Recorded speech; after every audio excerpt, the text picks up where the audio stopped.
On August 15th, 2003, 41-year-old veteran construction worker Ron Hunt was part of a crew that was building a house in Reno, Nevada. On that particular day, Ron knew before he could do anything else on the job site, the first thing he needed to do was drill a couple of large holes in the ceiling of one of the rooms in this house. And so as soon as he got to the job site that morning, he went in the back of his truck and pulled out a 6-foot-tall stepladder and a drill, and then walked into that particular room. He climbed up the ladder and began punching holes in the ceiling with this drill. He lines up this drill where he wants it, he begins squeezing the trigger, and at the same time, he really pushes with all that extra leverage into the ceiling. And as he does that, he feels the drill starting to go into the wood, but at the same time, he's pushing so hard that he's not realizing he's pushing down with his feet at a bit of an angle. And at some point, he pushes too hard and he causes the ladder to spill out from underneath him. Ron instinctively tried to throw the drill away from him, but he wasn't able to throw the drill far enough away from him.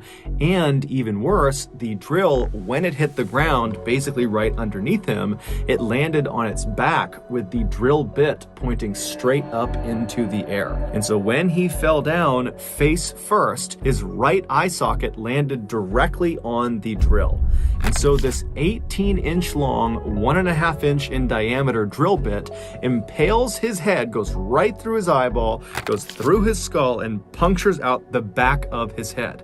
And so Ron, he hits the ground, but he's conscious, and he feels it going into his eye, and then he feels around the back of his head, and he feels the rest of the drill coming out of his skull. And at that point, he just starts screaming. The only other worker on the job site at the time was this man named Forrest. He tells Ron to stay where he is, and then Forrest ran out of the job site, ran about 1,000 feet away to the nearest house, and he was able to use their phone to call paramedics. And then they take Ron via ambulance to a local hospital. And so when he arrives at this larger hospital, they rush him immediately to the operating room. They decided their best bet was just to unscrew the bit from his head. And so they gave him some morphine, and then over the next couple of hours, the doctors slowly twisted this piece of metal until it finally unwound itself out of his skull.